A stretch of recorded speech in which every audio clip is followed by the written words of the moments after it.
Midnight Facts for Insomniacs. I just learned something. Oh, I'm having fun now. I'm not saying that you have to spend a lot of money on a ring. That's not what I'm saying. Like, I'm just saying you probably shouldn't propose with actual trash. Yes, discarded and or lost and found. Unless you are a raccoon. At least buy even like a lollipop ring or something cute. Right. But not something someone else threw away or lost and didn't care enough to go find again. Exactly.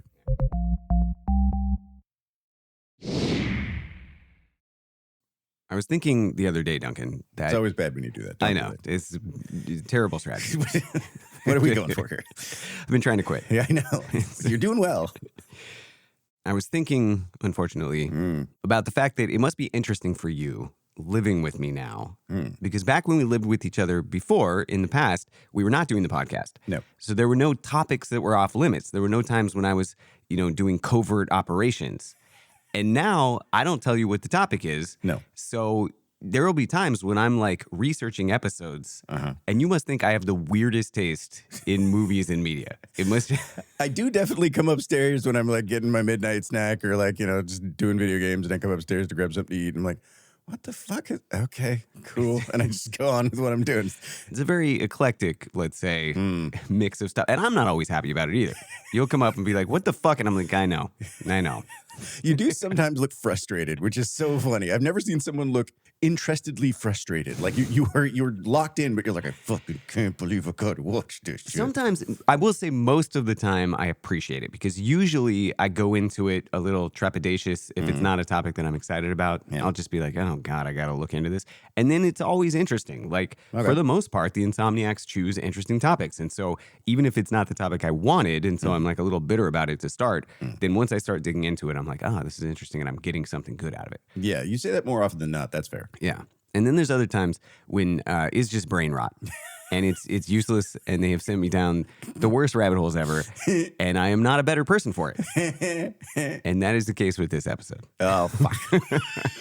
I was like, this is a great bit. Shit. So let's talk about today's topic. Okay. You know that there's a topic I've been putting off for a while. And it wasn't because I didn't want to do it. I was very excited to do this topic, but there were other things that came up. Yeah. And so I said, eventually we would get to that topic. Yes. About that. You're not doing the topic. I knew this is going to be forever put off. I fucking know you. No, we're doing it. Oh. I'm psyching you out again. Okay. Yeah. You did a great job, you ass.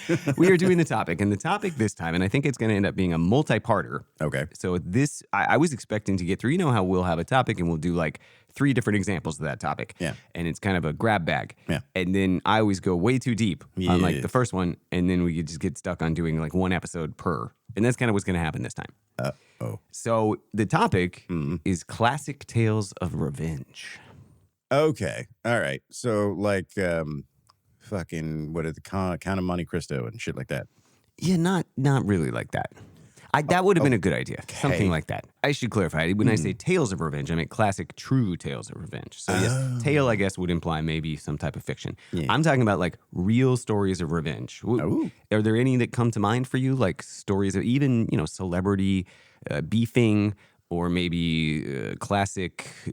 I mean, I want to say the 7 Samurai, but that's not it. But like the Ronins, the 42 Ronin or whatever, that was supposed to be a real story of like the samurai who like went off and stayed quiet for years. What were they mad about?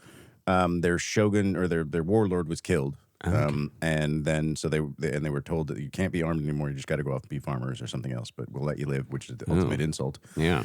And so they waited around for a few years and then got a bunch of weaponry and killed people. You don't want to piss off 42 Ronin. That's so many. That's way too many Ronin. 1 or 2 you can handle, but 42, that's a lot. Single digit Ronin is my limit. Yeah. I cut myself off at 3.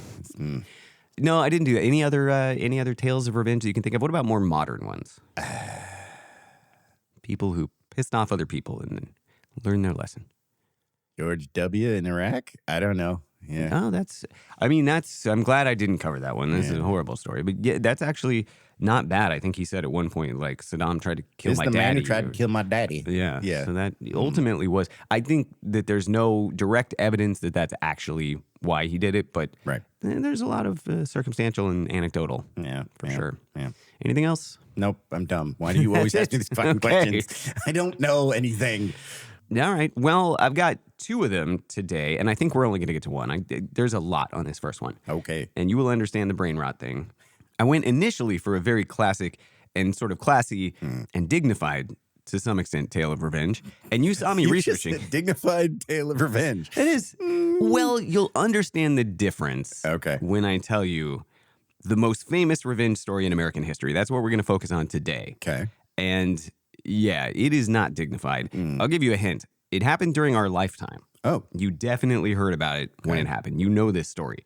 Here's some more hints. The story was violent, sort of sexual, and became a national punchline. Oh, shit. And there were actually 3 famous participants. Oh, is this the O.J. Simpson schmeh?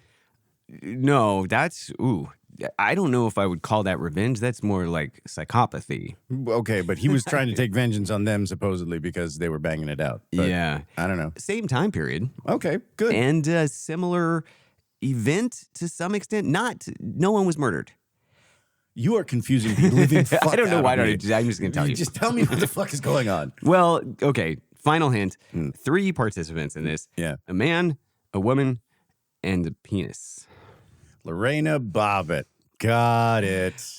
To be clear, the penis was not its own participant, really, but it was separate. It was separate from... It became its own participant. It became a singular entity for a while. Yes. The penis, frankly, was the real victim here. I mean, according to the docket, the charges, apparently the penis did a lot of sinning on behalf of the owner. The guy to whom it was intermittently attached may or may not have deserved what happened. You can decide for yourself. Okay. But the organ itself was innocent. Okay. Well, I mean, I'm not going to debate the innocence of a penis. I'm just going to say, okay.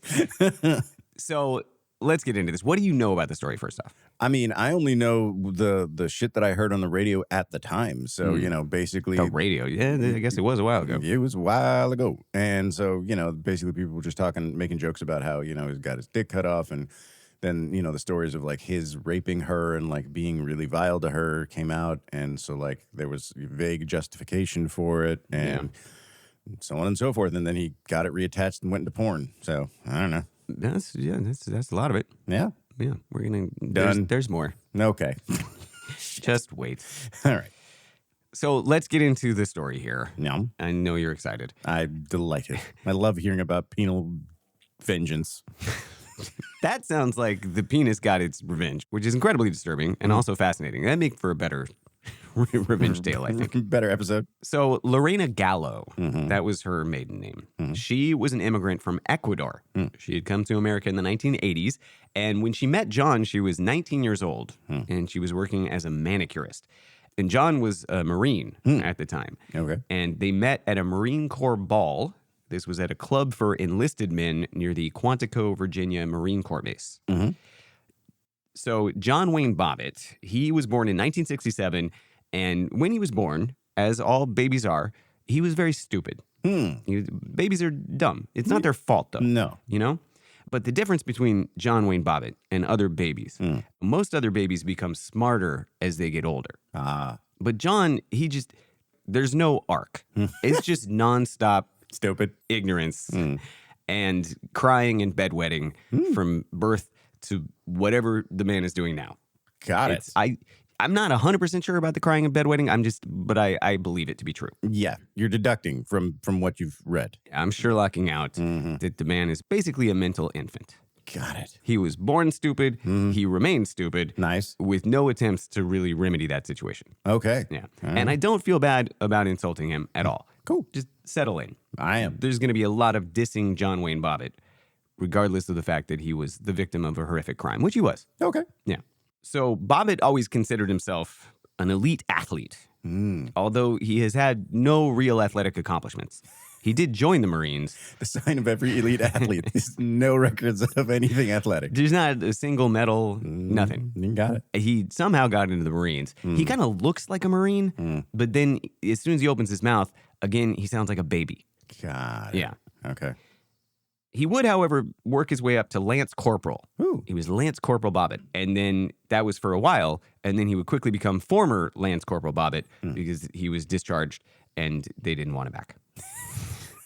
And then he went back to being pretty much useless and unemployed, which is what he had been before and would mostly be for the rest of his life. Oh, lovely. Yeah. Okay. So Lorena actually would be the primary breadwinner through most of their relationship. Now, John, he idolized Jean-Claude Van Damme. Oh. And not in like an ironic way. Yeah. Not just to be silly, because Jean-Claude is very... silly. Yeah, very camp, you know? Yes. He didn't see it that way. He thought Jean-Claude Van Damme was like the height of cool. And in fact, this is the kind of guy he was. He nicknamed himself Jean-Claude. And he would even like sign in. For instance, he would go to a local pool and they make you sign in. And he would sign in as Jean-Claude Van Damme. This is the kind of person we're talking about here. Oh, God. Oh, he's a tween. Okay, fine. Just like I said, from birth to now, just an unbroken streak of suck.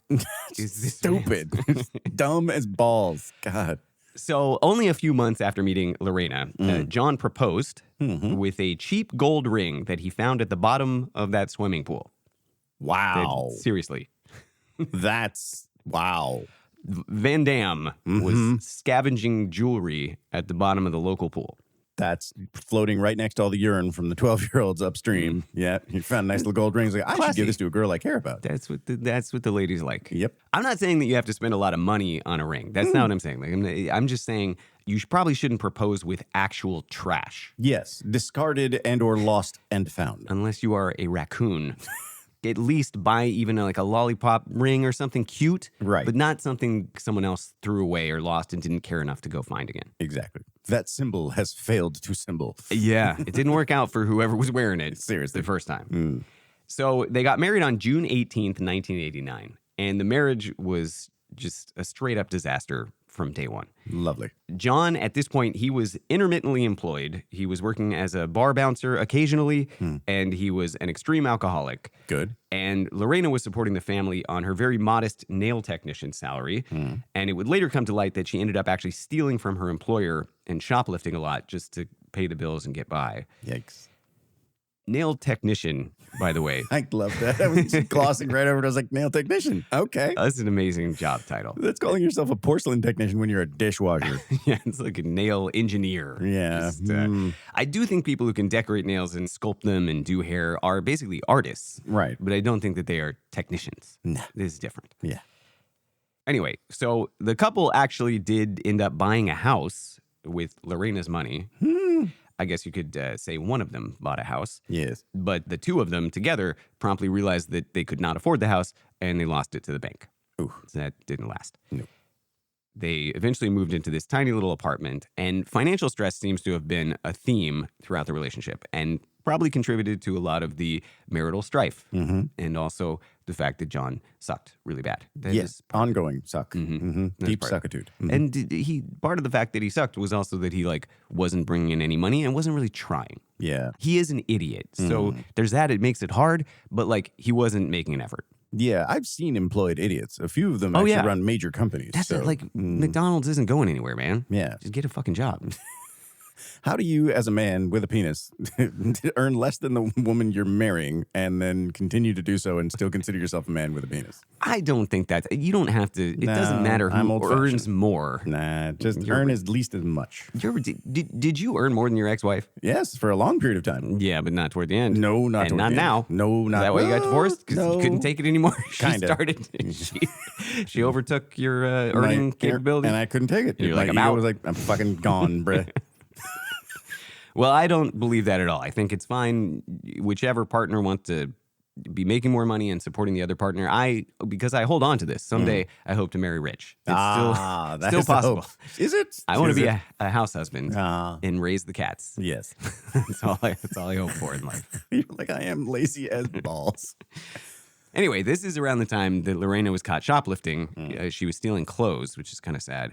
And at one point, she stole like $7,000 from the nail salon where she worked. Yeah. Okay. So the two were arguing a lot, and he claims that it's because she was very jealous, irrationally, he says. She says that she was jealous because he was like cheating and stuff and kind of sucked. We don't really know what the arguments were about because they differ on this. What we do know is that at some point, the arguments did start turning physical. So many witnesses at the subsequent trials, they reported seeing bruises on Lorena's face and neck, And both parties actually called 911 more than once. Friends of each of them would sort of claim that the other one was the one being abusive. It's a he said, she said, and also my friend said and your friend said kind of situation. Right.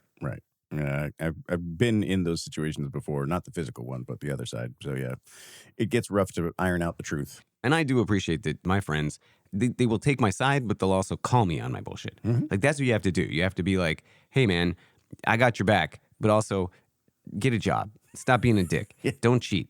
Like, Suck less. No mames. Yeah, grow up. Don't be a little infant for the rest of your life. Yeah. You need your friends to tell you that. Yes, and I have. I didn't listen, but I appreciated that. No one ever listens. No. Your friends aren't going to listen. Nope. But you have, as a good friend, you just got to say it. It's on the card. You have to, you are now friend. You must tell me when I'm being a shit. Yeah. Yeah. We will, however, get like a definitive answer as to whether or not John is abusive. Yeah. So all of this led up to the early morning of June 23rd, 1993, in their tiny little apartment in Manassas, Virginia. Now, if you believe Lorena and you believe science and medicine, then John had come home the night before and he was very drunk. Yeah. He'd come home like late in the evening and he was wasted. If you believe John, he not at all. He'd had like a couple sips. Oh, sure. But if you believe facts, he was highly intoxicated. You don't get the moniker alcoholic without ingesting rather large amounts regularly. I speak from experience. What led to the actual incident is still disputed. Lorena would later claim that John had raped her when he arrived home. But here are the undisputed facts. Shortly after 3 a.m., Lorena went into the kitchen. She grabbed an 8-inch kitchen knife, returned to the bedroom, pulled back the covers, and severed her husband's penis. Well, he's awake now. Yeah. That's better than coffee. Fuck me. Man, if I needed to sober up, I mean, don't do that if I need to sober up. But it's extreme. Yeah, but I'll try a few things first. I'm just saying it's effective. It is. Not a good idea. No. I'm not asking for it. Yeah. So Lorena then took the penis and she hopped in the car and immediately had to face the classic dilemma that every penis severer has to deal with. How do you drive stick with a penis in your hands? Yeah, you have to drive and hold the penis. Right. And then also, how do you dispose of this penis? It's bleeding everywhere. It's getting very messy. Yeah. It's very inconvenient. An inconvenient penis. So what Lorena did is she hung her arm out the window with the penis. This was her left arm. And then she hucked the penis over the roof of the car into a gravel-strewn field on the right side of the road. Damn. From a New York Times interview with Lorena Bobbitt, quote, "I tried to drive the car, obviously, but I had this thing in my hand, so I couldn't drive, so I got rid of it," unquote. It's a statement of fact. Not pretty, but true. This is a logical progression of things that happened. Modern problems require modern solutions. After a very illogical thing that happened. Yeah. But like once that's happened, then what are you going to do? You're going to huck it. Toss the penis. What are you going to do? Toss the penis. She continued, quote, "I'm not a vindictive person because I told them where it was."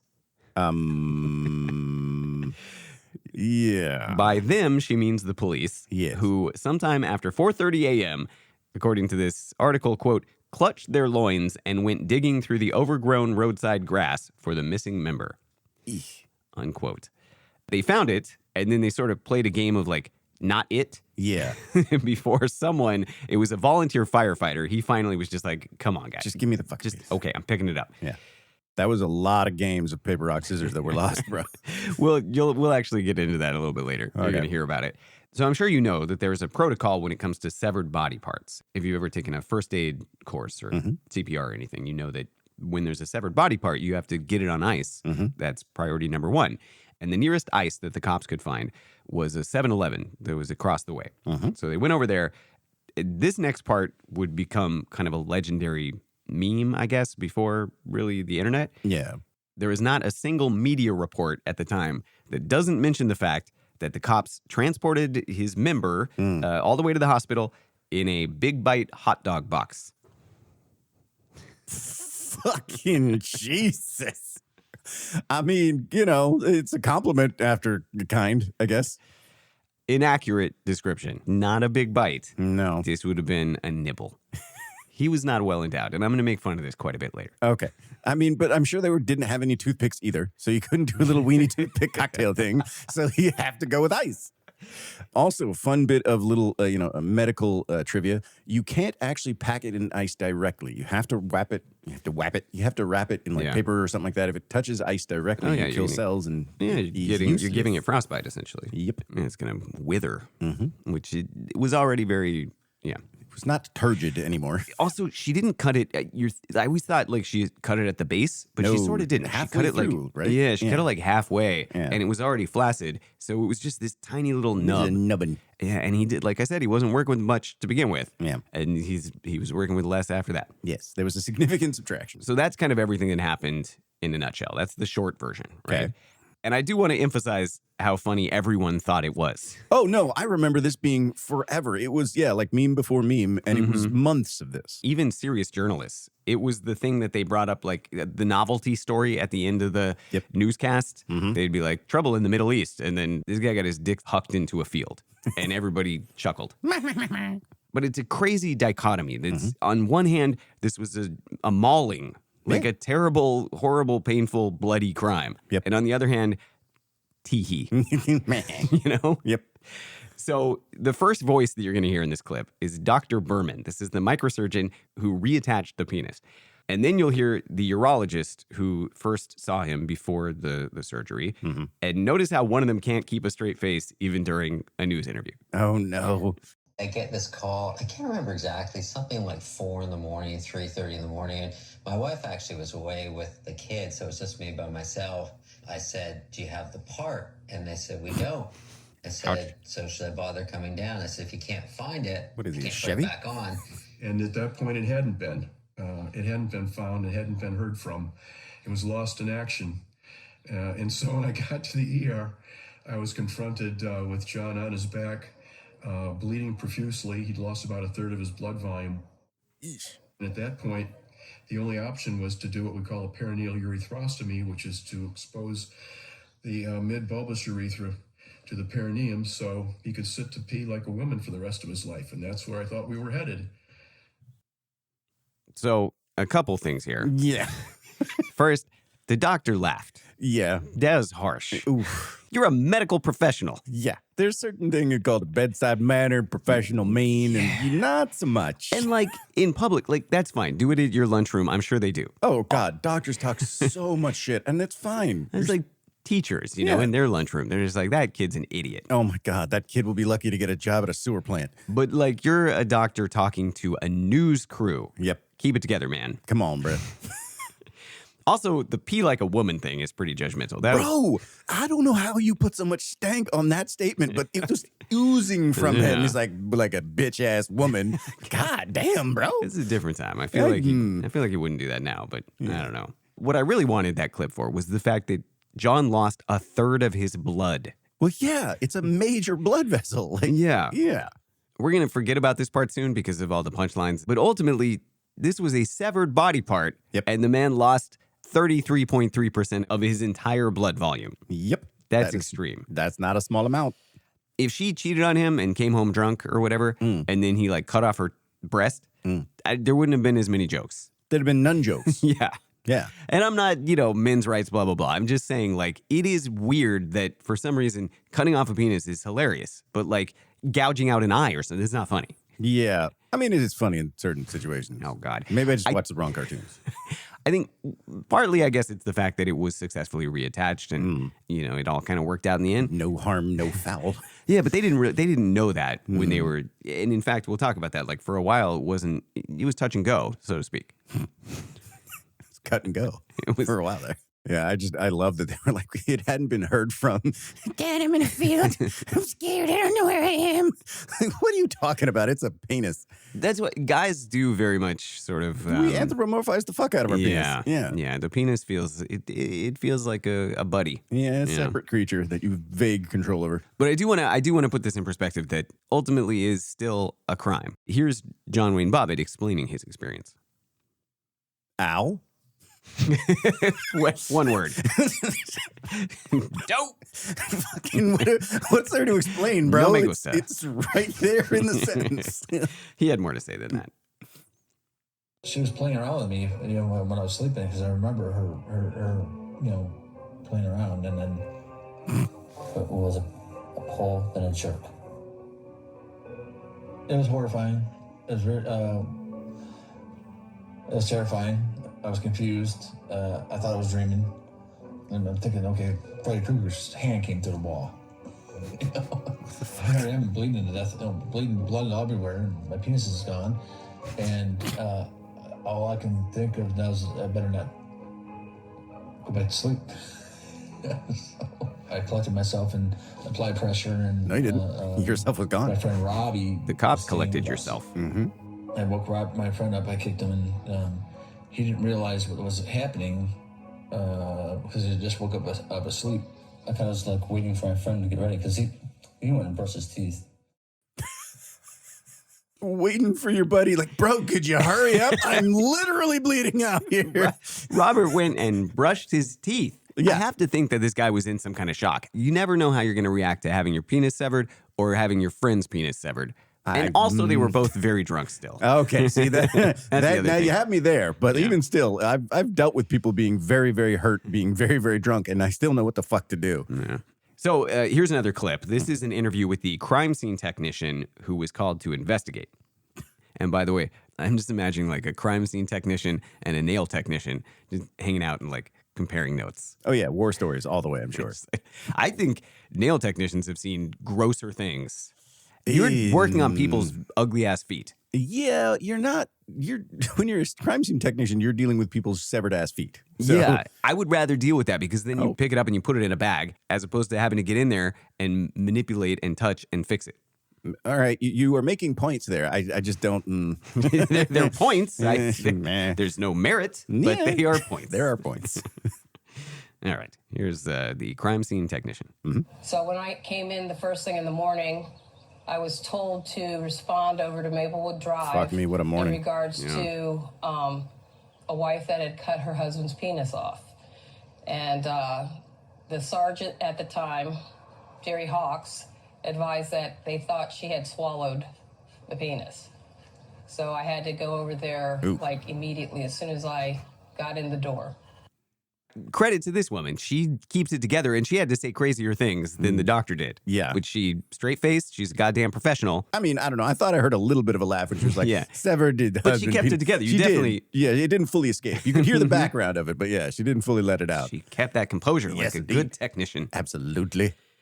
And that's a nail technician has to do that too. When someone pulls off their socks and you don't get to be like, Jesus fucking Christ. So for some reason they assume that she had swallowed it. This feels like a leap. Yeah, I don't know what that's about. I guess that I think John had been so drunk that he thought she maybe had bit it off. Like maybe she was performing oral. Maybe he didn't even remember whether or not he was getting oral. And I guess it would make sense that if his penis is severed, maybe it was bitten. And in that case, maybe she swallowed it. I guess. I don't know. Again, points without merit. Yes. They are points. Yeah. This same technician, she would later mention that John was very intoxicated when she was dealing with him. So just think of how intoxicated he came home because this was after a few hours of sleeping and getting his penis cut off. Right. And he was still drunk. Yeah, and getting parts severed off of you releases all kinds of fun things like adrenaline and endorphins. And we were making jokes about sobering you up. I don't think it would sober you up medically, but it would definitely crystallize your thinking. Oh, no, I think it would sober you up medically. Like, that is better than a cup of caffeine is physical trauma and endorphins.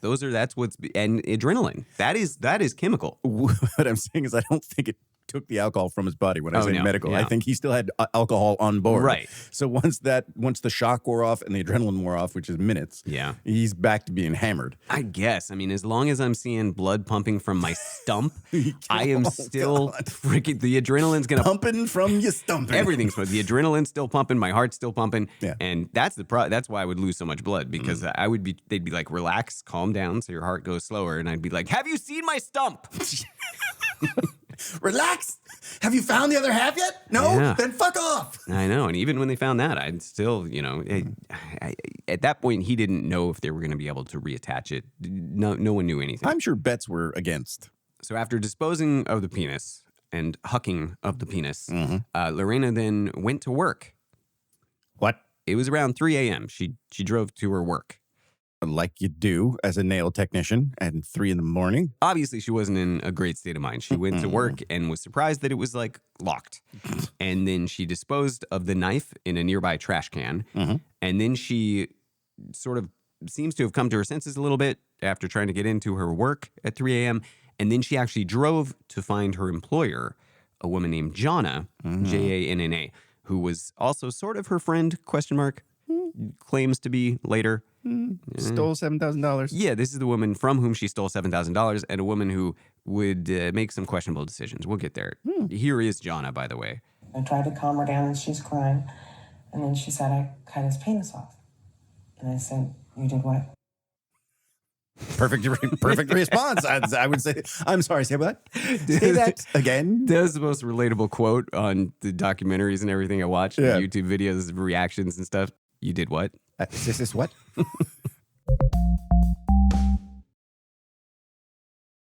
So at this point, John Bobbitt, he was in the hospital and the doctors were trying to figure out the next step. And meanwhile, Lorena showed up at the police station to report an incident of rape and a pattern of domestic violence. She was trying to kind of get ahead of this. And the police told her that they would happily take her statements. We can get all that information. We just need one other piece of information from you. There's a little matter of locating the other half. And Lorena gave them, to the best of her recollection, the general vicinity where she had yeeted the organ. Yay! And the police rushed to the location. And this is true. We mentioned kind of a game of rock, paper, scissors. So one challenge they faced when it came to retrieving this body part was that the sergeant in particular refused to touch it. It ended up being retrieved, as I mentioned, by a volunteer fireman. In this clip, you'll hear sort of how that all unfolded. Okay. When they found out that she had not swallowed the penis and she had thrown it in a corner field, they all responded over there to try to look for it. Mike Perry got there. He walked up to the sergeant and asked him, said, "Hey, where's it at?" And the sergeant just took his hand and just pointed straight down. He wouldn't even get close to it. I mean, he would just came. It's right there. Officer Hurley was religious, and he didn't want to apparently put his hands on it. But I heard Sergeant Hurley stepped on it and indicated that there it is, and then Officer Perry retrieved it. Whoops. There is no dignity in this story at all. No, it goes from bad to worse. It's going to get so much worse, too. I can't help my brain. It's trying to imagine what that sounded like. The squelch. Yeah. Just the sheer squelch. The squelchiness of it. How was the penis still okay after being stepped on? I mean, he must have, like, you know that thing I was doing with Inky where I'm like, there's a cat under my foot and I didn't realize it. And then I have to basically fall to avoid stepping on him. Right. I hope that's what they did. Because otherwise, if you put a full man's weight on that severed chunk, they would have been reattaching pulp. Penis pulp. Penis pulpy. Words I never thought I would have to say. Put together Yep. in a sentence.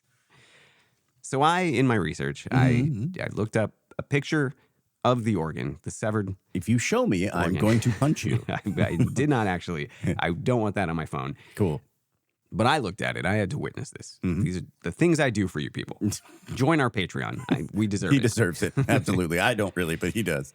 But I mentioned it wasn't cut at the base. It was cut like an inch down, which is he had a small penis, man. It was just a nub. I mean, when I am cold and or not turned on, my penis goes right and like shrinks back up. So there's not a lot to work with there either. But if I'm even vaguely, if she was playing with him, I would be semi-erect. Yeah, I don't think she was. She was not playing at all. And playtime quit real quick if she was. I think that he was in a retracted state, giving him the benefit of the doubt. I think that the penis saw what was coming. The penis was... What are you doing with that knife? Oh, fuck no. As soon as it saw that knife, it turtled up. Is Real what quick. I'm assuming. It's also, I think, important to remember that this ordeal was not over after 9 hours. Like, he had 9 hours of surgery, and we're like, and then the penis was attached. But they didn't even know if it was going to work. Right. Here's the microsurgeon again, not long after the surgery. Will he ever have a normal sex life again? I'm optimistic that he'll regain virtually all of his normal function, but we absolutely don't know, and we really won't know for 2 entire years. It's possible he could still be a sexual cripple. That is so matter of fact. Oh, yeah. Blasé as fuck. This guy wasn't laughing. I'll give him that. Yeah. But again, bedside manner, a little bit lacking. D-. So John did have to spend months not knowing if his penis was actually going to fully function. But he did get an encouraging sign about a week after the surgery. In the John Wayne Bobbitt episode of a TV show called Scandal Made Me Famous, he said, quote, "I called my mom from the hospital. My mom answered, and I said, 'Mom, I can't believe it. I got an erection.' My mom said, 'I don't want to hear that.'" Unquote. Fair. That is not something she's putting up on the fucking fridge, bro. Maybe don't tell your mom. They would say later that one of the reasons John seemed believable was because he seemed like he overshared constantly. He had no filter. That doesn't mean he's not a liar. I think he's 100% a liar. But he had no idea of what was appropriate to lie about or to be honest about. Right. He was honest at the wrong times and lied at the wrong times. Just an idiot. I'm just getting full idiot from this guy. Idiot. Yeah. Okay, so now his penis has been reattached. Lorena has given her statement. She got the rape kit done. And her friend and employer, friend in quotes, Jonna Basutti, she hired a defense attorney for Lorena. His name was James Lowe. She also hired a Hollywood agent. What? Named Alan Hauge. Hauge? H-A-U-G-E. Hauge. And I don't know, man. Like, that's not a great look. Nope. You know? She's clearly saying with her actions, if not her words, well, she's got to pay me back somehow. Let's make some money off this bitch. She's going to get that $7,000 back, I guess. Yep. Now, it is very cynical, and I don't know how much Lorena was involved in this and went along with it, or she was being manipulated or whatever, but it looks bad for all of them. Yeah. This agent immediately had business cards printed up that Lorena could give out, and they sort of like marked his territory. On the card, it said, "Exclusive media representative of Lorena Bobbitt," and then gave his information. So, like, if anyone wants to talk to you, give them my info, and then I will get money. I might give you some, but mostly I will get money. Right. Was the vibe. Yeah, but I mean, that's also what all PR people do. Like, all of your if you're a agent for anyone, actor, famous person or whatever, that's the whole thing. Right. Yeah. An actor, a famous person, a felon who cut off her husband's penis. Those to me are different things. She's going to be famous. She was definitely famous. She was immediately famous. Yep. So 2 months after the incident, Lorena was arraigned on charges, and the charges were malicious wounding. That's what they came up with. Now, during the arraignment, part of her statement to the police was read out loud in court. And here's how it went. Quote, "Then I was angry already, and I turned my back, and the first thing I saw was the knife. Then I asked him if he was satisfied with what he did, and he just half asleep or something. He always have orgasm, and he doesn't wait for me to have orgasm. He's selfish. I don't think it's fair. So I pulled back the sheets. Then I did it." Wow. Her defense attorney is just sitting there at his desk like, why would you say that? Her agent as well. Yeah. Yeah. Actually, his agent's just counting dollar signs like, that's a monetizable probably statement. There you go. Let's go. So Lorena's attorney, he would try to kind of spin this and say that there'd been a misunderstanding. This was the result of her not speaking English properly. But she seemed to understand the words she was saying. They are comprehensible. They're not in an order that doesn't make sense. They very much make sense. They're just not in an order that's good for the defense. Right. They're not a preferable order. Meanwhile, and this is literally while Lorena was being arraigned, John Wayne Bobbitt surrendered to authorities. And he did that specifically while all the media was covering her. And then he would be arraigned the following day.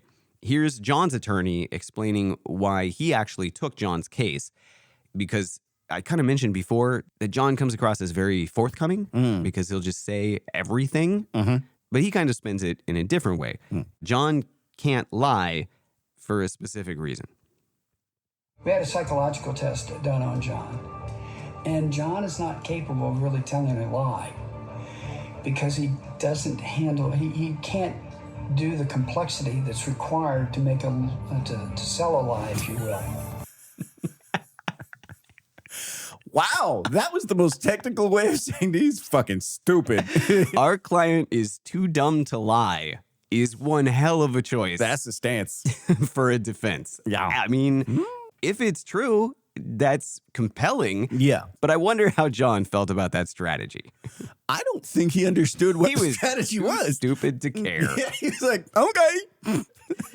And it is true in a sense. Like, the man is so stupid that he just says anything, as I mentioned, but he definitely does lie. We know, we catch him in lies later, and they're not believable because he's stupid. It's not that he can't lie. It's just that his lies are dumb. Right. Like, it's like a 6-year-old lie. You're like, sure. It's like when a cat is laying next to your pizza and it tries to like stretch and then its paws getting progressively closer and it's like staring directly at the pizza and you're just watching this happen. It's that level of strategizing. Yeah. Yeah. So John would be the first to go on trial. John's defense team refused to allow the trial to be televised. They were given this option because it was considered a sensitive subject and it was a sex act. And so all these reporters were just outside trying to fill time. And that's when you get just a lot of really terrible interviews and a lot of really bad dick jokes. Yep. Newscasters cannot be trusted with sensitive subjects whatsoever. If you're sitting out there for hours waiting for something to say and you're just interviewing people for B-roll, you're going to get some dumb shit. Okay, so in the courtroom, John testified that on the night of the incident, he had gone out with his friend Robbie and had, quote, some Budweisers, and he was very specific about that, and then also what's called a B-52. Do you know that? It's Bailey's, Kahlua, and Grand Marnier. Okay. He claimed he had 2 of those and 2 Budweisers throughout the entire course of the night and was thus completely sober. That's just a testament to what a fucking alcoholic you are. Right. You're like, my liver's used to way worse punishment than this. Yeah. During Lorena's testimony, she was actually forbidden by the judge to bring up any of the history of abuse. Nothing that happened outside of like a 5-day window around the alleged rape. She did claim that there had been another rape during that time period. She said that John had raped her the Friday before. And at that time, quote, John said that forced sex excites him. However, again, the doctor that examined her took the stand and insisted that there had been no signs of rape. Another expert implied that Lorena had tried to fake evidence of the assault. He said that her panties had actually been cut with scissors before being torn. Oh, boy. Which I don't know. I don't know if they could really tell that, but it looked bad because she had gone to the nail salon after the incident, and that there's a lot of scissors there, and they said that that's where she must have like faked the ripping of her panties. Yeah, I don't know. That's a hell of a lot of supposition, and I wouldn't have thrown that out. I'm like, who cares? You don't know. Move on. So on November 11th, 1993, the jury found John Wayne Bobbitt not guilty. The victorious defense team held a press conference after the trial, and here's what John's lawyer had to say. You'll hear him speak, followed by John. John's testimony yesterday was very persuasive. Anybody who's met John and spent time around with John, the one thing that everybody has told me consistently is that he's incapable of telling the truth. Even when it hurts him, he's incapable of telling the truth. Wait, what? I mean, telling a lie. Thank God I didn't say that upstairs. I just want to say I'm relieved that this is all over, and I'm thankful for the jury, and they believe me, and I just want to get on with my life, and because I got a lot of healing to do and start my life over again. Okay. Incapable of telling the truth.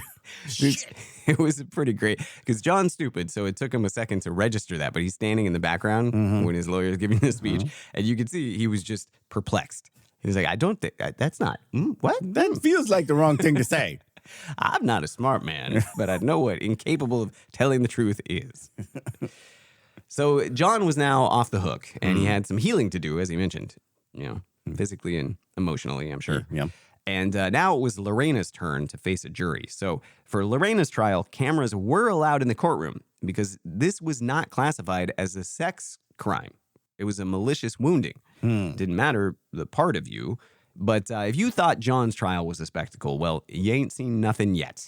This one was crazy. There were just clips flying around everywhere. This was pre-internet, but things were still going sort of viral. A lot of it was being spread by the news, but a lot of it was being played on late night TV shows. Right. Every comic had some. Robin Williams had a whole bit about this. Right. Whoopi Goldberg. I'm so glad I wasn't doing stand-up comedy when this happened. Yeah. When something like this happens that just takes over the news, it is the worst time to be a comedian and be hanging out in comedy clubs. Everyone has the same joke. You hear the same stupid takes a million times, and everyone thinks it's new and fresh and funny. Right. Everyone's going to be polishing their 5 minutes of penis slicing material. It's obnoxious. So while Lorena was on trial, John, now fresh off his victory and his exoneration, he immediately embraced the absolute circus that was surrounding the whole event. He did all kinds of stunts. Like he entered a John Wayne Bobbitt lookalike contest that it took place at Hooters. He told his attorney at the time, quote, "I think I can win." Oh, God, you moron. If he was joking, that's kind of funny. Right. I don't think he's joking. No, I don't. Nothing in any of the presentation of the material you've given us suggests he didn't know he couldn't enter. He doesn't have the self-awareness to be funny. John also became very enmeshed in the Howard Stern universe. Yes, that I recall. Yeah, he was always on the radio program, and he was just constantly making a fool of himself at every opportunity. At one point, Howard Stern held a charity event to raise money for John's, I guess, medical, whatever. And they used a penis meter, which was a giant fake penis that would raise up every time more dollars were contributed until it was fully engorged with money. And then it came. Exploded. Yep. Classy. Yeah. So that was all happening while Lorena was literally like on the stand. Nice. And the defense strategy for Lorena was pretty clear. The idea was to paint her as the victim, right? Right. And I have to imagine that there has never been an opening statement or a trial that more frequently referred to the plaintiff's manhood. Okay. The trial had to have set some kind of record. Certainly the most times the word penis had been used in a televised broadcast that went out to the entire God-fearing world. Nice. It was covered by Court TV. Court TV was very new at this point. They'd only been around for a couple of years. Yeah. But this was cable, so technically they didn't really have to censor anything. Gavel-to-gavel coverage is what they called it. Oh, boy. There were no bleeps, no euphemisms, and the scandalous elements were not limited to just the word penis. As you will hear later, during the middle of the goddamn day, like brunch time, right. Americans everywhere heard a friend of John's explain how John Wayne Bobbitt liked to, quote, fuck girls up the ass. Wow. Okie dokie. So there were a lot of conflicting accounts from various witnesses and friends. One notable witness was one of Lorena's supposed friends, a coworker, who claimed that Lorena had told her in confidence that if John ever cheated on her, quote, I would cut his dick off because that would hurt him more than just killing him. Yikes. That is a smoking penis. You got to be nice to your coworkers and your friends and don't steal $7,000 from your workplace, because then someday they're going to have to testify in your penis cutting trial and they're not going to have your back. Yeah. You know? Yeah. They're going to be a little too honest at the wrong time. It's just some folksy wisdom for everyone out. Just keep that in mind. Old man Shane says.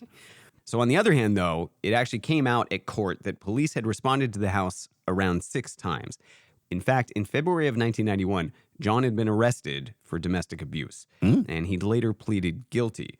Lorena also confirmed that John had a fetish for rough anal sex, which I mentioned would come up. And this is where the testimony of both their friends, like, again, it's not a good look when your own friends are testifying against you, right? Yep. Saying stuff like this. Tell the members of the jury just what he told you, as well as you can recall it, sir. He said that he liked to make girls squirm and yell and make them bleed and yell for help. Jeez. He said that he liked to have, that the way he liked to have sex was forced sex because that turned him on. He liked to make girls squirm, and he liked to fuck them up the ass. He liked to F them up the ass. What was the point of pulling the fuck when he's saying the ass? It also wasn't a good look when John went on the stand, because obviously he was going to deny all of this, right? He was going to say it was a lie. But then they also asked him about being arrested, and he said he didn't recall that. What? He also said he didn't remember pleading guilty to domestic violence. There was court evidence that he had pled guilty to domestic violence. Bureaucratic legal documents stating that this happened, bro. I think the jury did not find him credible, mostly because he's a giant fucking liar. And a moron. So Lorena did not plead innocent of the act, right? Like, no one was going to pretend that she hadn't done it. What she did was she pled innocent by reason of insanity. That is notoriously hard to prove. It's a tough defense. It wasn't actually referred to as insanity, though. Lorena's legal team bet it all on this defense that is known in Virginia as irresistible impulse, which, as you might guess, is when a defendant suffers from a mental disorder or is driven to the point psychologically where they lose control of their violent impulses. It's kind of wild to me because, I mean, that feels like it could be every road rage defense. Oh, yeah. No, I mean, I joke with my coworkers, like, this is why I don't own a gun. People like them are the reason why I don't own a gun. But if I did own a gun and shot somebody, I wouldn't be like, I was just so mad because he cut me off in traffic. That's not insanity. Like, insanity is you're walking down the street and you start shooting people for no fucking reason when you're not angry. Right. You're just like, oh, it's a Tuesday at 3 p.m. The wind is coming from the south, so I must murder. Right. That's crazy. I'm really mad because this thing happened and it drove me insane is not a thing. That's a motive. If you have a motive, you're not crazy. Exactly. But it worked. Wow. Yeah. And, I don't hate it necessarily. He got off for something that he probably did. She got off for something she definitely did. But she was found not guilty by reason of irresistible impulse. Okay. I just feel like they both should have been convicted. Yeah. Like, jail time for both of them. He did it. She did it. You both do some jail, and then you can go on TV. Yeah. And do your stuff. Do it all. Go to Jerry Springer and, hopefully try and reenact it live. I don't know. So Lorena was committed to a psychiatric hospital for 45 days. That was what she still had. She still had to do that, even though she was not guilty. Right. But it was because those irresistible, they didn't want her just walking around randomly cutting penises. Right. Because she didn't, she had the motivation then because driven crazy, but she's still in the penis cutting stage of crazy. She needs to be brought back down with meds and talking. She was in a penis cutting fog, and you never know what's going to happen when you get in that state. Penis cutting mostly. It's probably, you kind of know exactly what might happen. Seems self-explanatory there. Shane, I don't know where you're coming with that one, but cool. Someone's not paying attention. So the circus aspect did not end, right? It was still, this was interesting because actually, to some extent, the news had moved on. About halfway through her trial was when, you might recall, Tanya Harding? Yes. Skategate? And so to some extent, the news had actually moved on. But there was a contingent of especially like daytime talk show type stuff that was just fixated on this. Oh, yeah. And so all these reporters were camped outside the mental institution. Oh, great. They were like essentially blocking entrance to the hospital. It was pretty bad. And they were all trying to secure an interview. One of the people doing this was Barbara Walters, and she was very aggressively trying to get an exclusive with Lorena. And you remember that Hollywood agent that I mentioned? Yes. He was still controlling everything about Lorena's public image, so he decided who had access to her. This quote from him, it has nothing to do with anything. It didn't need to be here. But it just adds to the sort of general stew of insanity that I recall from the time. So this is the agent explaining that he eventually talked to Barbara Walters and explained to her why he wouldn't give her an interview. 4 weeks later, she said, "Why didn't you choose me?" I said, "You're part of the Illuminati. You're part of the Trilateral Commission. You're part of the feminist movement. Those are all things I don't want Lorena to have anything to do with. I just want her to be able to tell us. Oh, you're crazy. You needed to spend time in that fucking institution. It was great in the documentary that they just threw this in there, just like I did here, because it was just, why not? Yeah, like let's just make sure everyone knows that this guy is not dealing with even half a deck. Everyone involved in this story is bonkers. Absolutely bananas. Oh, God. So John specifically, he's even more bonkers. He continued to go off the deep end, and it became really clear that he was willing to do pretty much anything to stay in the limelight and make a quick buck. Do you know what he did next? You referred to it in the very beginning. Yeah, I mean, I know he starred in at least one pornography movies. John Wayne Bobbitt Uncut. Yep. Was the first honest-to-God hardcore porn film in which, and I'm not making this up, John reenacts his entire relationship with Lorena. That's the plot.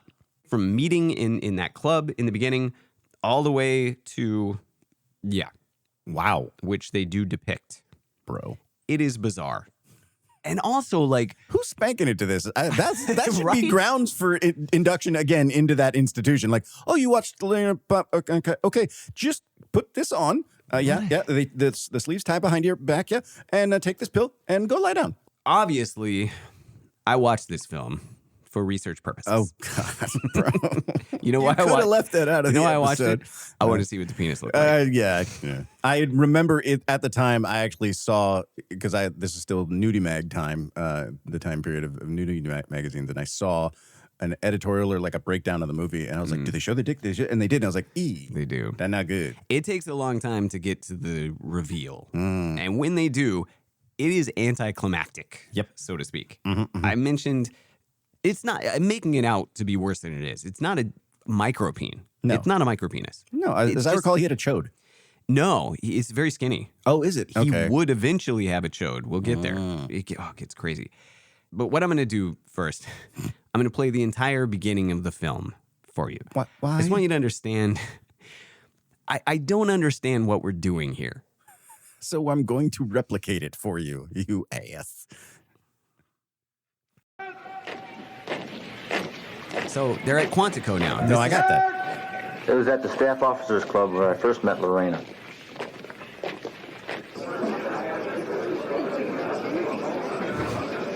Hello. You're a really good dancer. Thank you. What's your name? My name is Lorena. What brings you here? Well, my girlfriend has the thing for Marines. Really? I know a Marine has a thing for you. Oh, my Really? God. What's that? Well, me. You? Mm-hmm.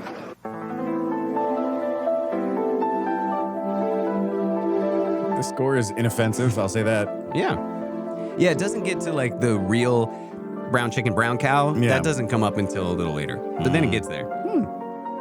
So now this is a montage of them falling in love. Oh, I got that. Yeah, From the music. They believe they're like strolling on the beach or whatever. I'm sure. Yeah. Lorena learned how to steal money from someone she worked with. Whenever she was paid in cash. Was there a class? She would tear up the receipt and pocket the money. She'd later erase the customer's name in the appointment book, so it looked like the person was never there. They're doing like crime reenactments. Yeah, I don't... Bye. Lorena testified in court that she stole $7,200 from Jana. Again, who's jerking off to this? Who cares?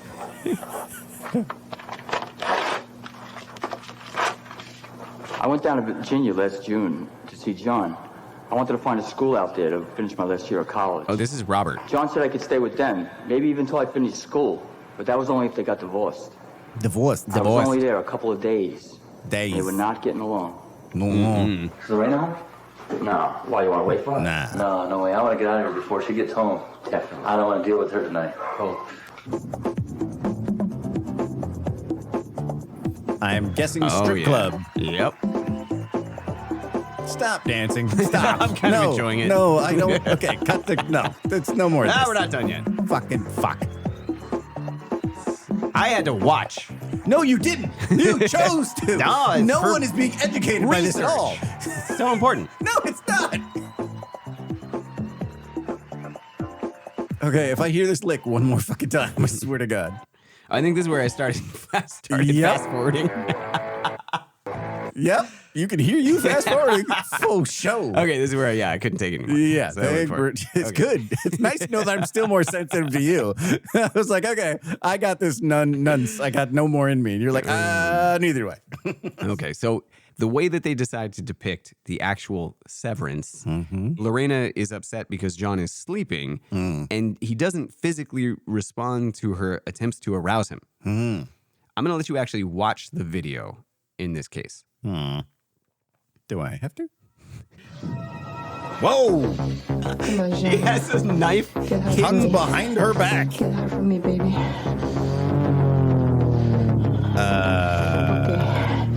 Is that the way you want it? If I cannot have you, nobody will. Oi! Hiya, my mama. And there it goes. See, I told you, it's hard to drive stick shift when you're holding a dick in your hand. So she's now, she tossed the penis out the window. With her right hand, which is not factually... Wow, that hit a dude on a shoe. Oh, God. It's like a dick. Oh, well, it's not mine, at least. Not mine, at least. I told the police where I threw the penis. That was the least that I could do. We were given a fairly accurate location of the penis. It took us only 5 minutes to find it after we were told where it was. I say again, who is jerking off to this? What the fuck is going I've been on a on? lot of weird cases in my day, but this takes the cake. I know. I know. Oh, What? I think that's enough. Please, God. I have to say, I'm thoroughly entertained by this film at this point. Cool. I think I see the merit. I think it has artistic value. This should be on the gold record that went up into space. Oh, yeah. Let's make sure we're killed by aliens. That's fucking fabulous. Oh, Lord. It gets worse. Oh, So, good. Not just the movie itself. You do end up seeing the penis. It's during the scene that it's after it's reattached. He then has sex with his nurse. Two nurses. Oh, yes. Yeah, two As nurses. as happens frequently in hospitals. So John Bobbitt's life after the trial was just a carnival of surreality. Okay. He clearly fell in love with the spotlight. This man, he didn't have any job prospects or skills. He had a story about a penis. That's what he had. Yep. It was a legend, and he held on to it much tighter than he had held on to that penis. Yep. He tried out a few different careers after this porn video. The video hadn't been like super well received. Weird. It did make money, but not for him. It's really funny because I was watching a bunch of the Howard Stern appearances, and Howard Stern the entire time is like, did you sign a contract? Did you read the contract? Did you have someone else read the contract? You clearly can't read, so did you have someone else do it? Just clocks immediately. Right. You're going to get fleeced. Yeah. And he did. Yeah. So John, some of the careers that he tried out, he became a reverend. Sure. And he would perform marriages. But it turns out like not a lot of people want to be joined in holy matrimony by the guy who raped his wife and then was sexually mutilated. Yeah. So he went back into porn. Ah. But of course, as you know, like for a movie sequel, it has to be bigger, better, and harder and faster. It has to be more extreme. Yep. And you mentioned bigger. Well, yes, literally. So first, John got a penis enlargement. So John went back under the knife. Yep. This was a man who had already spent 9 hours getting his penis reattached, having people cut and snip and do all kinds of things. He went back on the operating table and had them cut his penis again and then inject fat into it, to try to like add some girth. Now, the reason that he gave for this was he said like all of his porn star friends were doing this. He was ensconced in the industry, Southern California industry. Right. But I think it had a lot more to do with his fragile ego and all of the mocking that he was facing from comedians and from Howard Stern directly. Here's an example. Pulls down his underpants. And it is shocking to see John Wayne's wee-wee. It is unbelievable because first of all, it's not as big as you think it's going to be. And you're used to in porno movies seeing a really big guy. And I think I might be bigger than him. Really? Whoa. Not by much, but a little bit. That's small. You might be a little wider than me, but I think I'm longer than him. Really? Yeah. Oh, well, maybe you don't have anything to be embarrassed about. I think we both have something to be embarrassed about. What do you think of that? Then I'm thinking, well, maybe, so then, you get to study his wee-wee. They give you a good long look at it? Oh, yeah. I mean, it's a porno. It's a porno, right? Right. Yeah. So, it looks like it's sewn on backwards because the thing, did it always go in that direction? No. No, it's weird, right? I'm still not healed yet. I mean, I got another year left of healing. I'm sort of like going at this half-cocked, Right. Did you just self-dunk? Without irony. At all. He doesn't understand jokes. Yeah. He makes them. He doesn't understand them. He is one. They just talk about him like he's not there. I mean, to be fair, he isn't. Yeah, that's He's true. not really present. They talk about him like he doesn't know where he is, which is true. Okay, so I mentioned the next video. So I think all of this, even though John isn't there mentally, it's like if there's enough insulting of his penis, it starts to sort of sink in. Right. Even an idiot will get it right twice because broken clock. Right. So remember how John's first porn video was super disturbing and honestly pretty creepy because it reenacted the absolute worst day of his or any man's life? Yes. This next one is weirder. How? In John Bobbitt's Frankenpenis, oh Lord, the filmmakers show his actual penis enlargement surgery. What? What? I did not watch this one. Thank you, Jesus. I was afraid you were going to show me a fucking clip. I'm like, I don't need to watch the Surgery Channel today. I'm good. I saw clips of it, and that was enough. No. Who is jerking off to that? That should be an automatic ticket to prison because you are a sociopath. I don't think people were watching this for the porn. This was like Faces of Death. Right. They were watching for the shock factor. Right. The surgery did not go well. Oh, shit. It was so botched. It's called Frankenpenis. No, I got that. It was so botched. His penis was so mutilated that the doctor who performed the enlargement had his license revoked. Oh. It was the result of an uneven fat transfer, which made the penis lumpy and deformed. It was described as looking like a warped Coke can. But regardless, John used his weird misshapen dick in at least 2 porn videos and possibly as many as 5, depending on the sources. Here's a clip from that Scandal Made Me Famous TV show. You're going to hear a narrator, and then the next voice you'll hear is John Bobbitt's plastic surgeon, the guy who later tried to fix his penis after it was Frankenized. There are a number of things I love about this clip, and we will debrief. John is offered starring roles in adult films. The first is called John Wayne Bobbitt Uncut. He makes 5 in all. I'm not sure that was the wisest decision of his. Did I see the movie? Yeah, I mean, I could not see. Unfortunately, it was terrible. I mean, it was kind of your classic worst of the porn films. Hi, nurse. Hi, how are we feeling today? Horny, but I need a painkiller. My movies were the fastest selling adult video in history. So we won awards for it, and I traveled around different countries and went to AVN award shows and stuff. Mr. John Wayne Bobbitt, come on, let's hear for him. Okay. So first off, the narrator thinks he's in a porn film. Oh, yeah. He thinks he's narrating one, which is just, it's so creepy. I shivered. And then the doctor who is like, it wasn't a great idea. And also, I watched it. It was not one of the best porn films. What person is filming him doing this interview and not going just, all right, cut. Bro, it's film, not film. Everyone in this story is just off the rails. Yeah. No one is normal. There was, I was constantly, it was one of those things again, where you walk up and I'm watching something and I'm just, you could tell by my face, like, I don't know what's happening to me. How did my life get to this point? Yeah, you're just sort of reevaluating your life. It's like, I'm fucking up. I don't know what I'm doing wrong, but it's bad. At least you didn't catch me watching Frankenpenis. I am very glad. Yeah. So after his porn career, 2 or 5 videos, whatever. Oh, no, it ended? 2 to 5 videos too many. John next took a gig as the greeter for the Bunny Ranch outside of Las Vegas. You're familiar with the Bunny Ranch? Yeah. The most famous house of legal prostitution in America, because it's in Nevada. It became famous. There was a reality show on HBO called Cat House. Yep. Then there was a reality show or like a expose of the behind the scenes of the Cat House, which showed that it was like horribly abusive and toxic. Oh, sure. Did you ever watch that show? No, I mean, I remember seeing parts of it, like one interview with one of the working ladies and like her describing like what she does with people. And I just like sex. And I was like, okay. I think you could kind of guess what she does with people. Didn't need the show for that. But so the owner of the place was this guy called Dennis Hoff. And he's a pimp. He was just a pimp. Yeah. And an abusive one. Sweet. But it was his idea to bring on John Bobbitt because, as he will mention, he's a media whore. Anything he could do to get publicity. It was a brilliant strategy. The idea was to make John the bartender at the Bunny Ranch.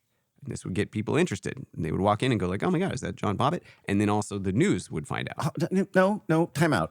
So the thinking is, here are some horny dudes who want to pay for sex because they are unsuccessful or have issues. Right. So then you're going to introduce them to a man who got his dick cut off, and that will further their interest in sex? Why do you want people thinking about bloody penile severing right before they go in to do the deed? What is the thinking here? Very strange. Why? The thinking was anything for publicity. No, I got that on his part. I just don't get it on the Hoff guy. Like, what is your... No, it was anything for publicity for the Cat House, the Bunny Ranch. Yeah. It didn't work, and it's not because it was a bad idea necessarily. I think that it was actually a good idea if you just wanted to get reporters to come visit, because they did. But the reason it was a bad idea was because John could not do jobs. Anything. Incapable of jobs. Mm-hmm. He has never been able to hold an actual job. Not once. He is stupid and irresponsible and a hardcore alcoholic, and you're going to make him a fucking bartender. So, yeah, that didn't work out. Next, they decided that they would have him drive the limo for VIPs. An irresponsible alcoholic who can't do jobs. Yes. Let's trust him with several $1,000 vehicle and, you Sure. You can imagine how that turned out. Yeah. Did the limo survive? I'm doubting it did. So here's Dennis Hoff, who, by the way, is a noted jerk. But it takes one to know one. But he's explaining, and I think this is where I really started to understand John, because you don't see this side of it. You just see that he's an idiot. Right. In all of these clips, he's an idiot. And I think there's some part of me that, for the beginning of the research, was like, it just doesn't seem like this guy's capable of, like, nefarious activity. Evil, right. Yeah, he's too dumb to be evil. But maybe not. There's two sides of him. The really nice guy, very mild-mannered, very pleasant. Then the stone fucking asshole. From nice guy to fucking asshole in 3 drinks. Nice. When he drank, he became very verbally and physically abusive. He was set right at the very end of the bar in that last bar seat. That was his favorite. Suzette absolutely demanded that he could not drink on property. And it became a violent argument. And she let him go. He had to be escorted off the property. So John was fired from there for getting drunk and belligerent. Also, in an ironic twist, he was then busted for stealing clothing from a store, which very much like his wife had. Yeah. However, he stole more than $140,000. Holy shit. Was he robbing Chanel? I don't know. He would eventually be charged with a felony. He then ran off with a 19-year-old prostitute from the Bunny Ranch. Like you do. And he didn't mention to her until they were out of state that he had spent all his money on alcohol and such, and she would have to support him, which she did for a while, until he then beat her up and got arrested. Nice. Okay. He then got married again, and he beat his next wife. He also got arrested for that, spent 15 months in jail. At this point, his defenses from, his prior sort of, I didn't remember, I'm a nice guy thing, is falling apart a little bit. Yeah, run a little thin. In 2004, more battery charges. I'm not going to go on. Again, not a lot of arc. Just seems to be a straight, solid line of fuck. He's a terrible person. Yeah. And there's just no getting around it. He's like a nightmare. Yeah. So while John was like cavorting around the country committing heinous, indefensible crimes, Lorena was working with that weird conspiracy theorist agent trying to get a movie made of her life. That would not happen. But this was at the urging of both this agent and then the nail salon owner, who by now had like locked her into a contract where she took a chunk of her money. Right. She was basically being exploited. Sweet. That's what was happening. Cool. If there's a bright spot, I guess it's that Lorena kind of figured this out eventually. She got out of these contracts, partly because I think everybody let her go from these contracts when no one was cared anymore. Yeah. Right. Yeah. And she did turn her life around. She became an advocate for battered women. She's done a lot of touring, and I don't know. She's still making money off that, which I don't know if that's cynical or not, but hopefully she means it, Now, we're almost at the end, thank God. But I have some like postscripts here. Oh, good. This is bizarre. So Lorena recently divulged that in between these episodes of John like going on and beating his ex-wives and doing porn and being at the Bunny Ranch and being on Howard Stern, he was writing her love letters constantly. What? Love in quotes, more like creepy stalkerish shit. Sweet. Okay.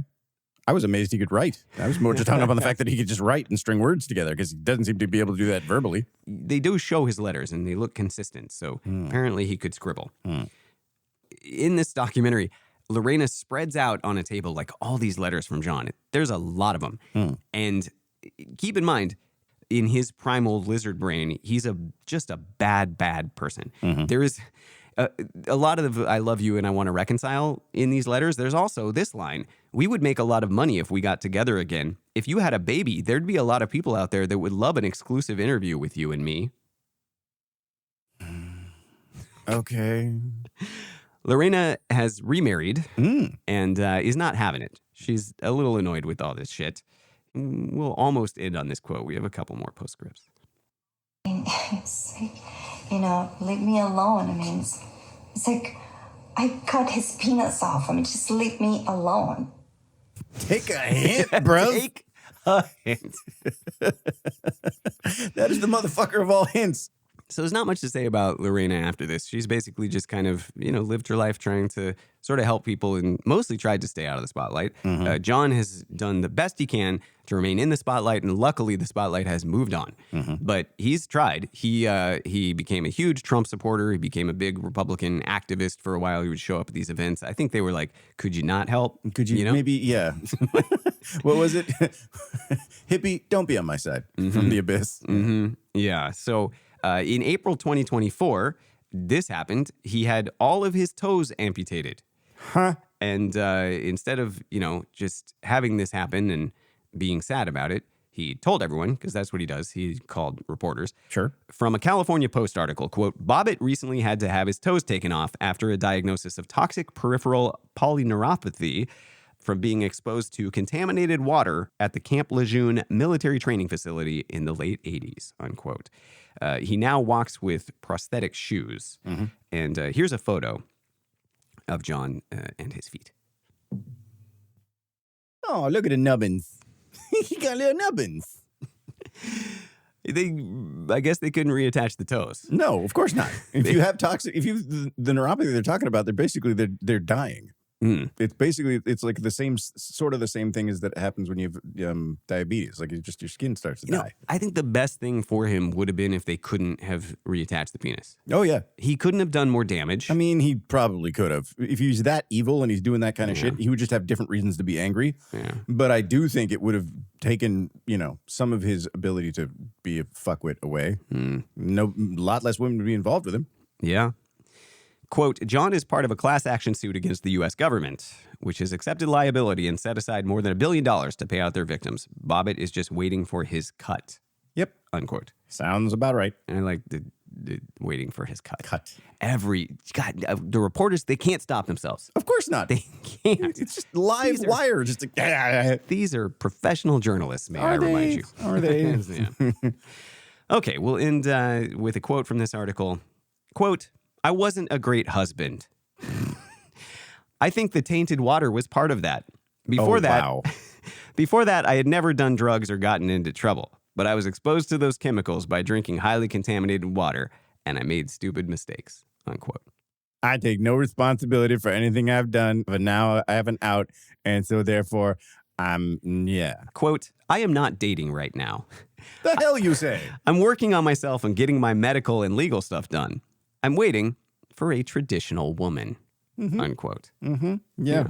Mm-hmm. The kind of traditional woman that wants to support me and likes getting hit and doesn't really like dick. Traditional woman who wants to date an ex-porn star with the mutilated penis and a criminal record. And no toes. And a history of domestic violence. Yeah. He continues, quote, modern day women are broken and have a lot of baggage and problems. Wow. Those kinds of women take a lot of work. You have to go to a psychiatrist to deal with them, unquote. That's why you need a psychiatrist, John. Yep. To deal with the women in your life. Not the fucking holy shit of you. You're not the problem, John. No. You're a perfect little angel. Jesus Christ. And with that, yeah, I'm done. That's a classic ending for one of our episodes. That was solid downer. What the fuck is going on with the world shit? Wow. Nice. I like that there was no arc. Yeah. He never just like I said, born stupid, died stupid, but terrible. Like at least born Has without. Has he died? Oh no. That was the wishful thinking. You're right. I was gonna say, unfortunately, my ears perked right the fuck up. Yeah. Unfortunately, he was born stupid, but at least you're born without sin. He's dying. He's gonna die stupid with a lot of sin. Yeah, His buckets, heart and a feather. It's not even close. No. Oh yeah. Okay. Well, whatever heart he has, I don't know that the man. I'm not getting heart out of him. I'm barely getting toes. So yeah, thanks for that. We are all now dumber for having heard this story. And so this was the first of our revenge stories. It'll either be next time or the time after that we'll do a part 2 because I did research for a whole other one. No, I got it. That is more classy and interesting, but I couldn't resist. No, we had to start here. Of course we did. All right. Reviews. We do have a couple of new patrons. Nice. Princess Fuzzy Britches. Nice. Best name in a long time. And she became a maniac, so that's awesome. There we go. All the best things. Fuzzy Britches. A great username and also support of us. The two things we love. Yes, indeed. And then Robert, just Robert. Robert became a minion. Thanks, Robert. All right, Bob.